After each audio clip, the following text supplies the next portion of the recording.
Hi all welcome back to my channel Rakshata vlogs. ಇದು ನಮ್ಮ trip third day vlog. ಇದು Wednesday morning vlog.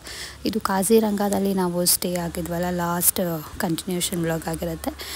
ಬೆಳಗ್ಗೆನೇ elephant safari ಮತ್ತು jeep ಸಫಾರಿಗೆ ನಾವು ಹೋಗೋಣ ಅಂತ ಪ್ಲ್ಯಾನ್ ಮಾಡಿದ್ವಿ. ನಾನು ಎಲಿಫೆಂಟ್ ಸಫಾರಿಗೆ ಹೋಗಲಿಲ್ಲ, ಜೀಪ್ ಸಫಾರಿಗೆ 7 o'clockಗೆ ಅವರು 7 ಇಲ್ಲ 6:30 ಹಂಗೆ ಹೇಳಿದರು. ಸೊ ಇಲ್ಲಿ ಬೇಗ ಬೆಳಕಾಗುತ್ತೆ ಅಂತ ನಾನು ಹೇಳಿದ್ನಲ್ಲ. ಇವಾಗ ನಮಗೆ 6:30ಗೆ ನಮಗೆ ಇಷ್ಟು ಬಿಸಿಲು ಈ ಥರ ಅನಿಸ್ತಾ ಇದೆ. ಜೀಪ್ ಸಫಾರಿಗೆ ಮುಂದೆ ನಮ್ಮ ಅತ್ತೆ ಕೂತಿದ್ದಾರೆ. ಇಲ್ಲಿ ನಾನು, ಅಕ್ಕ, ಹಿಂದೆ ಅಂಕಲ್ ಮತ್ತು ನಮ್ಮ ಮಾವ ಇಷ್ಟು ಜನ ಹೋಗಿದ್ದು. ಇಲ್ಲಿ ಜಾಸ್ತಿ ರೈನೋ ನಾವು ನೋಡ್ಬೋದು, ರೈನೋಸರಸ್ ಎಲ್ಲನೂ. ಫಸ್ಟ್ ನಾವು ಟೀ ಎಸ್ಟೇಟು ಅಷ್ಟೇ ಜಾಸ್ತಿ ಇದೆ ಇಲ್ಲಿ. ಆಮೇಲೆ ಒಂಥರ ಕಾಮಾಗಿ ಪೀಸ್ ಆಗಿತ್ತು. ಮತ್ತು ಒಂದು 2 hours ಇತ್ತು ಜೀಪ್ ಸಫಾರಿ. ಸ್ವಲ್ಪ ಅಂದರೆ ಜಾಸ್ತಿ ಅನಿಮಲ್ಸ್ ಇವಾಗ ಟೈಗರ್ ಆಗಿರ್ಬೋದು, ಚೀತಾ ಆ ಥರದ್ದೆಲ್ಲ ನಮಗೆ ಕಾಣಿಸಲ್ಲ. ರೈನೋ ಮತ್ತು ಎಲಿಫೆಂಟ್ ಮತ್ತು ಕಾಡೆಮ್ಮೆ ಆ ಥರದ್ದು ಅಷ್ಟೇ, ಒಂದು 4-5 ಥರದ್ದು ಕಾಣಿಸ್ಬೋದು ಅಷ್ಟೇ. ಇಲ್ಲಿಂದ ಎಲಿಫೆಂಟ್ ಸಫಾರಿ ಏನೋ ಸ್ಟಾರ್ಟ್ ಆಗುತ್ತೆ. ಇದು ಬೇರೆ ರೂಟ್ ಇರುತ್ತೆ, ಜೀಪ್ ಸಫಾರಿ ಬೇರೆ ರೂಟ್ ಇರುತ್ತೆ. ಸೊ ನಾವು ಆಪ್ಟ್ ಮಾಡಿದ್ದು ಇದು. ಇಲ್ಲಿ ರೈನೋಸರಸ್ಸು ಅಷ್ಟೇ ಬೆಳಗ್ಗೆ ಹೊತ್ತೆಲ್ಲನೂ ಸ್ವಲ್ಪ ಜಾಸ್ತಿ ಕಾಣಿಸ್ಕೊಳುತ್ತೆ ಅಂತ ಹೇಳ್ತಾರೆ. ಅಲ್ಲಿಂದ ಬಂದು ಫುಲ್ ಟಯರ್ಡ್ ಆಗಿತ್ತು. ಸೊ ಇಲ್ಲೂ ಪೂರಿ ಮತ್ತು ಚೆನ್ನ ಆ ಥರ ಬಟಾಣಿ ಮತ್ತು ಆಲೂಗಡ್ಡೆದು ಪಲ್ಯ ಇತ್ತು, ಸಾಗು ಟೈಪ್, ಅದನ್ನು ತಿಂದ್ವಿ. ಅಲ್ಲಿಂದ ಬರ್ತಾ ಒಂದು ಇದಕ್ಕೆ ಹೋಗಿದ್ವಿ, ಆರ್ಕಿಡ್ ಪಾರ್ಕ್ ಅಂತ. ಇದು ಮ್ಯೂಸಿಯಂ ಟೈಪು. ನಾನು ಆರ್ಕಿಡ್ ಪಾರ್ಕ್ ಅಂದಾಗ ನಾನು ಅನಿಮಲ್ಸು ಇಲ್ಲ ಬರ್ಡ್ಸ್ ಅಂದ್ಕೊಂಡು ಹೋಗಿರಲಿಲ್ಲ ಫಸ್ಟು. ಆಮೇಲೆ ಹೋದ್ಮೇಲೆ ತುಂಬ ವರ್ತ್ ಅನ್ನಿಸ್ತು. ಅದೇನಿದೆ ಮ್ಯೂಸಿಯಂ ಥರ. ಮತ್ತು ಇಲ್ಲಿ ಅಸ್ಸಾಮ್ದು ಸ್ವಲ್ಪ ಬಟ್ಟೆ ಆಗಿರ್ಬೋದು, ಅಲ್ಲಿಂದ ಐಟಮ್ಸ್ ಆ ಥರದ್ದೆಲ್ಲ ನಮಗೆ ಶಾಪಿಂಗ್ ಮಾಡೋದು ಅದೆಲ್ಲನೂ. ಆಮೇಲೆ ಅಸ್ಸಾಮಿ ಡ್ಯಾನ್ಸು, ಅವ್ರ ಕಲ್ಚರು, ಅದು ಒಂಥರ ತುಂಬ ಪೀಸ್ಫುಲ್ಲಾಗಿ ನಮಗೆ ನೋಡೋದಕ್ಕೆ ತುಂಬ ಚೆನ್ನಾಗಿ ಅನಿಸ್ತು.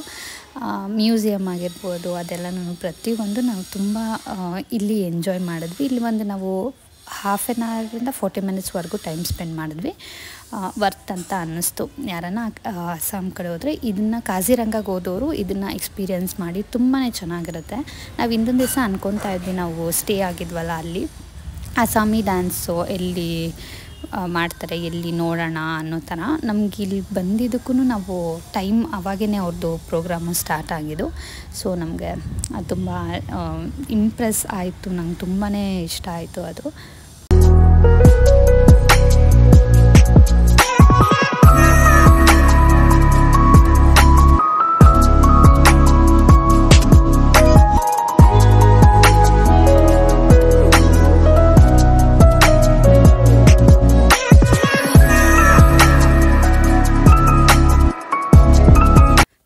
ಮ್ಯೂಸಿಯಮ್ ಮತ್ತು ಬೇರೆದೆಲ್ಲನೂ ನೋಡಿಕೊಂಡು ಬಂದು ಅಲ್ಲಿನ ಫ್ಯಾಬ್ರಿಕ್ ಮೆಟೀರಿಯಲ್ಸು ಮತ್ತು ಹೆಂಗೆ ವಿವಿಂಗ್ ಮಾಡ್ತಾರೆ ಅದೆಲ್ಲನೂ ನೋಡಿಕೊಂಡು ಬಂದ್ವಿ.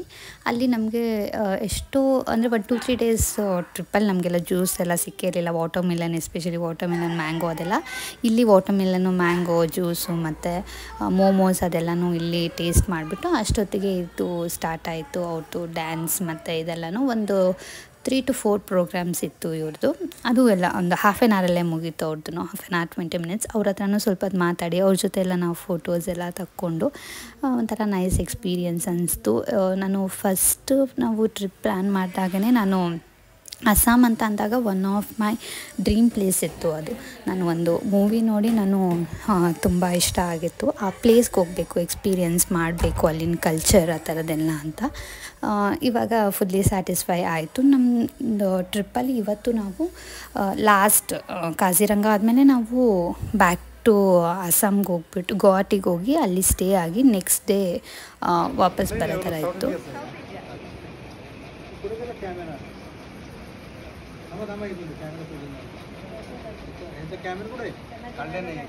कंसेप्ट दिया है, उसी लड़का ने ही हमारा लीडर को पहले बोला था कि ऐसा कंसेप्ट ऐसा करो तो अच्छा होगा, ऐसा बोला.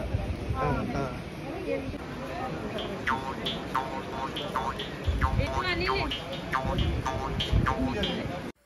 ಮಧ್ಯಾಹ್ನ ಬರಬೇಕಾದ್ರೆ ಫಾರೆಸ್ಟಿಂದ ಎಕ್ಸಿಟ್ ಆದಮೇಲೆ ನಾವು ಇಲ್ಲಿ ಫುಡ್ ತೊಗೊಂಡು ಫುಡ್ಡೆಲ್ಲ ಊಟ ಎಲ್ಲ ಆದಮೇಲೆ ಲಂಚ್ ಮುಗಿಸ್ಕೊಂಡು ನೈಟ್ ತಿರ್ಗಾ ಅದೇ ಹೋಟೆಲ್ಗೆ ಬಂದು ಸ್ಟೇ ಆದ್ವಿ. ಅದೇ ಹೋಟೆಲಲ್ಲಿ ರೆಸ್ಟೋರೆಂಟೂ ಇತ್ತಲ್ಲ, ನಮ್ಗೆ ಹಂಗಾಗಿ ಎಲ್ಲೂ ಏನೂ ಕಷ್ಟ ಅನಿಸ್ಲಿಲ್ಲ. ಅದಾದಮೇಲೆ ಇವಾಗ ಗುವಾಹಟಿಯಿಂದ ಇದು ನಮಗೆ 5:45 ಆಗಲೇ ನಮಗೆ ಎಷ್ಟು 6:30 ಥರ ಅನ್ನಿಸ್ತಾ ಇದೆ. ನಾವಿವತ್ತು ಇದಕ್ಕೆ ಕೋಲ್ಕತ್ತಾಗೆ ಹೋಗ್ತಾಯಿದ್ವಿ. ಕೋಲ್ಕತ್ತಾಯಿಂದ ದಿಯೋಘರ್ಗೆ ಫ್ಲೈಟ್ ಇದೆ, ಕನೆಕ್ಟಿಂಗ್ ಫ್ಲೈಟ್. ಸೊ ಬೆಳಿಗ್ಗೆ ಬಿಟ್ವಿ ಗುವಾಹಟಿಯಿಂದ. ಇವಾಗ ನಾವು ನೆಕ್ಸ್ಟು ದಿಯೋಘರ್ ಜಾರ್ಖಂಡ್ ಇದರಲ್ಲಿ ಬರುತ್ತೆ, ಅದು ಅಲ್ಲಿಗೆ ಹೋಗ್ತಾಯಿದ್ದೀವಿ ಈಗ. Flight journey duration 1 hour 5 minutes ಅಷ್ಟೇ, 1 hour 5 minutes ಇತ್ತು. ಅಲ್ಲಿಂದ ಕೋಲ್ಕತ್ತಾಗೆ ನಮಗೆ ಲೇ ಓವರ್ ಇತ್ತು 4 to 5 hours. ಸೊ ಅಲ್ಲಿವರೆಗೂ ಏನು ಮಾಡೋದು ಅಂತ ಅನ್ಕೊತಾ ಇದ್ವಿ. 4 to 5 hours ಅಂತಂದಾಗ ನಾವು 9:30ಗೆ ರೀಚ್ ಆದಾಗ ಕೋಲ್ಕತ್ತಾದಲ್ಲಿ ಒಂದು ದೇವಸ್ಥಾನ ಇದೆ. ಆ ದೇವಸ್ಥಾನಕ್ಕೆ ಹೋಗಿ ಅಲ್ಲೆಲ್ಲ ಮುಗಿಸ್ಕೊಂಡು ನಾವು ಮತ್ತೆ ದಿಯೋಘರ್ಗೆ ಕನೆಕ್ಟಿಂಗ್ ಫ್ಲೈಟ್ ಇತ್ತಲ್ಲ, ಆ ಟೈಮಲ್ಲಿ ಬಂದ್ವಿ. ಇಲ್ಲಿ ನಾನು ಟೀ ಪೌಡರ್ ಕಸ್ಟಮೈಸ್ ಮಾಡಿಸಿದೆ ನಮ್ಮ ಹಸ್ಬೆಂಡಿಗೆ ಗಿಫ್ಟ್ ಮಾಡೋದಕ್ಕೆ. ಅವರಿಗೆ ಟೀ ಫೇವ್ರೆಟ್, ಸೊ ಅವ್ರ ನೇಮ್ ಕಸ್ಟಮೈಸ್ ಮಾಡಿಸಿ ಗಿಫ್ಟ್ ಮಾಡಿದ್ದು ನಾನು. ಇಲ್ಲಿ ಏರ್ಪೋರ್ಟಲ್ಲೇ ತೊಗೊಂಡಿದ್ದು ನಾವು. ಚೆಕ್ಕಿನೆಲ್ಲ ಆದಾಗ ಟೈಮ್ ಇತ್ತು ನನಗೆ ಅಂದ್ಬಿಟ್ಟು ಫಾರ್ ಮೈ ಪರ್ಫೆಕ್ಟ್ ಪಾರ್ಟ್ನರ್ ಅಂದ್ಬಿಟ್ಟು ಅವ್ರ ಹೆಸರು ಹಾಕ್ಸ್ಬಿಟ್ಟು ಗಿಫ್ಟ್ ಮಾಡಿದ್ದು. ಅದಾದಮೇಲೆ ಇವಾಗ ನಾನು, ಅಕ್ಕ, ಆಂಟಿ 3 ಜನಕ್ಕೂ ಇಲ್ಲಿ ಒಂದೇ ಸೀಟ್ ಸಿಕ್ಕಿತ್ತು. ಸೊ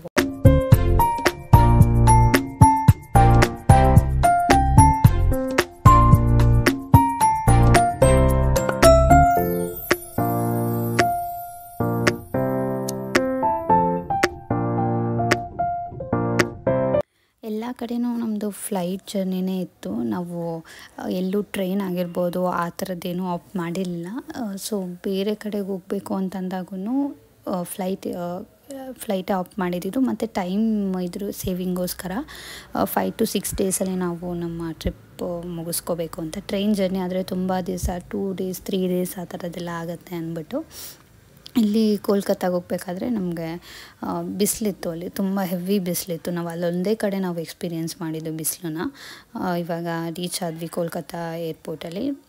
ಸ್ವಲ್ಪ ಬೇಗನೆ ರೀಚ್ ಆದ್ವಲ್ಲ, ಹಾಗಾಗಿ ನಾವು ಅಲ್ಲಿ ದೇವಸ್ಥಾನಕ್ಕೆ ಹೋಗೋಣ ಅಂದ್ಬಿಟ್ಟು one of the best temple ಅಂತ ಸರ್ಚ್ ಮಾಡಿದಾಗ ಅದು ರಿಸ್ಕಲ್ಲಿ ನಾವು ಹೋಗಿದ್ದು. ತಿರ್ಗಾ ವಾಪಸ್ ಬಂದುಬಿಡ್ಬೇಕು 1:30 ಅಷ್ಟೊತ್ತಿಗೆ ನಮಗೆ ಫ್ಲೈಟ್ ಇತ್ತು, ಅಷ್ಟೊತ್ತಿಗೆ ಬಂದುಬಿಡ್ಬೇಕಾಗಿತ್ತು. ಕೋಲ್ಕತ್ತಾದಲ್ಲಿ ನಾವು ದೇವಸ್ಥಾನ ಏನು ವಿಸಿಟ್ ಮಾಡಿದ್ವಿ, ಅಲ್ಲಿ ನಮಗೆ ಫೋನ್ ಆಗಿರ್ಬೋದು ಅದೆಲ್ಲ ಏನೂ ಅಲೋ ಇರಲಿಲ್ಲ, ಎಲ್ಲ ಕಾರಲ್ಲೇ ಇಟ್ಬಿಟ್ಟು ಹೋಗಬೇಕಾಗಿತ್ತು. ಸೊ ನಾನು ಅಲ್ಲಿ ಏನು ಕೋಲ್ಕತ್ತಾದಲ್ಲಿ ಜಾಸ್ತಿ ಏನೂ ವೀಡಿಯೋಸ್ ಮಾಡಲಿಲ್ಲ.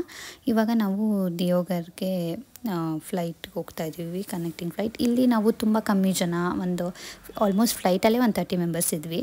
ಹಂಗಾಗಿ ಅದು ನಮಗೇನು ಎಕ್ಸ್ಪೀರಿಯೆನ್ಸ್ ಅಂದರೆ ವೆದರ್ ಕಂಡೀಷನ್ ಸ್ವಲ್ಪ ಇದಾಗಿತ್ತು, ಮಳೆ ಆಗ್ತಾಯಿತ್ತು ಅಂದ್ಬಿಟ್ಟು ಒಂಥರ ಎಲ್ಲದಕ್ಕೂ ಕಂಪೇರ್ ಮಾಡಿಕೊಂಡ್ರೆ ಇದೊಂಥರ ಭಯ ಎಕ್ಸ್ಪೀರಿಯೆನ್ಸ್ ಅಂತಲೇ ಹೇಳ್ಬೋದು ಲ್ಯಾಂಡಿಂಗ್ ಆಗಬೇಕಾದ್ರೆ ನಮಗೆ.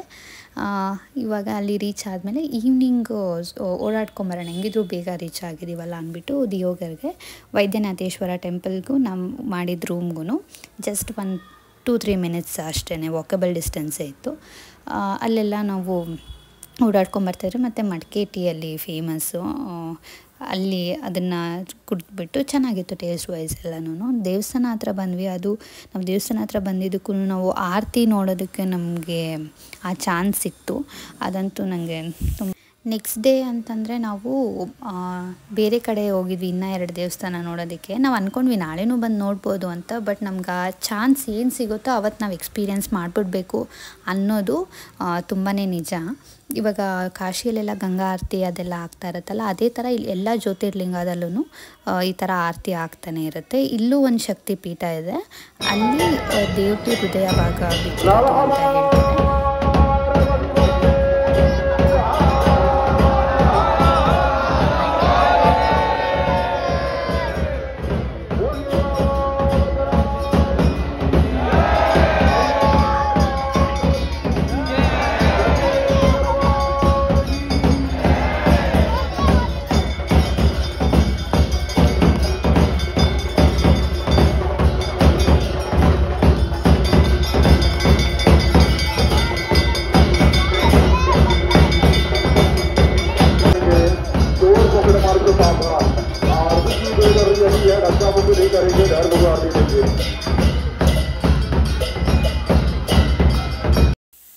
ಅಲ್ಲಿಂದ ಹಂಗೆ ಮುಗಿಸ್ಕೊಂಡು ಬರಬೇಕಾದ್ರೆ ಇಲ್ಲಿ ಫುಲ್ಕಾ ಮಾಡೋದನ್ನು ನೋಡಿದ್ವಿ, ಮತ್ತು ಇಲ್ಲಿ ಟೇಸ್ಟ್ ಮಾಡೋಣ ಅಂದ್ಬಿಟ್ಟು ಎಲ್ಲರೂ ಫುಲ್ಕಾ ಟೇಸ್ಟ್ ಮಾಡಿದ್ರು. ಮತ್ತು ಅಲ್ಲಿ ರೆಸ್ಟೋರೆಂಟಲ್ಲೂ ನಮ್ಗೆ ಆಪ್ಷನ್ ಇತ್ತು.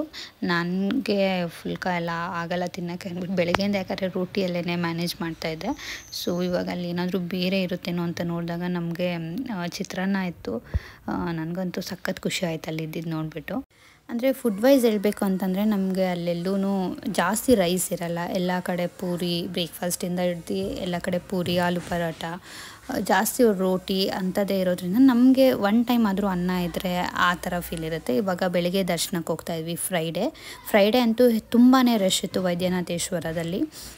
ಹಾಗೆ ನಮಗೆ 1.5 ಅವರಲ್ಲಿ ದರ್ಶನ ಆಯಿತು. ನಾವು ಸ್ಪೆಷಲ್ ಪೂಜೆ ಅದೆಲ್ಲ ತೊಗೊಂಡಿದ್ವಿ. ಹಂಗಾಗಿ ನಮಗೆ 1.5 ಟೈಮಲ್ಲಿ ಡ್ಯೂರೇಷನಲ್ಲಿ ದರ್ಶನ ಆಯಿತು. ಅಂದರೆ ಒಳಗಡೆ ಅಂತೂ ತುಂಬ ರಶ್ ಇರುತ್ತೆ. ಹೆಂಗಿರುತ್ತೆ ಅಂದರೆ ಅದು ಲಿಂಗ ಮುಟ್ಟೋದಕ್ಕೆ ಬಿಡ್ತಾರೆ. ಹಾಗಾಗಿ ನಮಗೆ ತುಂಬ ನೂಕೋದು ಅದೆಲ್ಲನೂ ಇರುತ್ತೆ. ಹೆಂಗೆ ಹೋದ್ರೂ ತುಂಬ ರಶ್ ಇದ್ದೇ ಇರುತ್ತೆ. ಅಂದರೆ ನಮಗೆ ಪೂಜೆ ಏನಿದೆ ದೇವ್ರನ್ನ ಮುಟ್ಟಕ್ಕೆ ಬಿಡ್ತಾರಲ್ಲ, ಅದೊಂಥರ ತುಂಬ ಒಳ್ಳೆ ಎಕ್ಸ್ಪೀರಿಯೆನ್ಸ್ ಅಂತ ಹೇಳ್ಬೋದು. ಸ್ಯಾಟಿಸ್ಫ್ಯಾಕ್ಷನ್ ಇರುತ್ತೆ. ನಾವು ಈಚೆ ಬಂದಿದ ತಕ್ಷಣ ಅಷ್ಟು ನೂಕಾಡಿದ್ರು ನಮಗೆ ದರ್ಶನ ಮಾಡಿರೋದೇ ತುಂಬ ಮೆಮೊರೇಬಲ್ ಆಗಿರುತ್ತೆ. ನಂದು ಫಸ್ಟ್ ಜ್ಯೋತಿರ್ಲಿಂಗ ದರ್ಶನ ಇದು ನಾನು ಎಕ್ಸ್ಪೀರಿಯೆನ್ಸ್ ಮಾಡಿದ್ದು. ಅಂದರೆ ಎಲ್ಲೂ ನಾನು ಇದರಲ್ಲಿದ್ರೂ ನಾನು ಹೋಗಿರಲಿಲ್ಲ. ಇದು next day Saturday vlog checkout ಇತ್ತು. ಅದು ಮಾರ್ನಿಂಗೂ ಅಷ್ಟೇ ಸ್ಯಾಟರ್ಡೇನೂ ನಾನು ದರ್ಶನ ಮಾಡಿದೆ. ಅದು ಒಂಥರ ನನಗೆ ಅನ್ಎಕ್ಸ್ಪೆಕ್ಟೆಡ್ ಮಿರಾಕಲ್ಸ್ ಹ್ಯಾಪನ್ ಅಂತ ಹೇಳ್ತಾರಲ್ಲ, ಹಂಗೆ ನನಗೆ ಸ್ಯಾಟರ್ಡೇನೂ ದರ್ಶನ ಆಯಿತು. ಕೋಇನ್ಸಿಡೆಂಟಾಗಿ ನಾನು ಹೋಗಬೇಕು ಅಂತ ಅಂದ್ಕೊಂಡಿರಲಿಲ್ಲ. ಎಲ್ಲರೂ ಸುಮ್ಮನೆ ಹೋದ್ವಿ.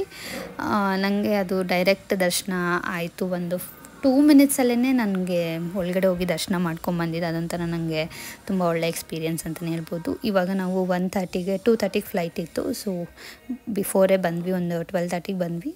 ಚೆಕ್-ಇನ್ ಎಲ್ಲ ಆಗಿ ಲಗೇಜಸ್ ಎಲ್ಲ ಹಾಕಿಬಿಟ್ಟು ವೆಯ್ಟ್ ಮಾಡ್ತಾಯಿದ್ವಿ. 2:30ಗೆ ನಾವು ಫ್ಲೈಟ್ ಇದ್ದಿದ್ದು. 2:45 ಟೇಕ್ ಆಫ್ ಆಯಿತು. ಅಲ್ಲಿ ನಾವು ಬ್ಯಾಂಗ್ಳೂರ್ಗೆ ಲ್ಯಾಂಡ್ ಆಗಿದ್ದು 5:15 ಆಯಿತು.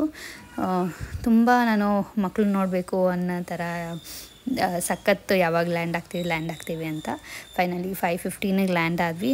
ನಾನು ನಮ್ಮ ಯಜಮಾನ್ರಿಗೂ ಹೇಳಿದೆ ಮಕ್ಕಳನ್ನ ಏರ್ಪೋರ್ಟ್ಗೆ ಕರ್ಕೊಂಬಂದುಬಿಡ್ರಿ ಅಂತ. ಅವರೂ ಬಂದಿದ್ದರು. ಎಲ್ಲರಿಗೂ ಫುಲ್ಲು ಎಕ್ಸೈಟ್ಮೆಂಟು. ಮಕ್ಕಳನ್ನ ನಾನು ಅಷ್ಟು ದಿವಸ ಬಿಟ್ಬಿಟ್ಟು ಹೋಗಿದ್ದು ಇದೇ ಫಸ್ಟ್ ಟೈಮು.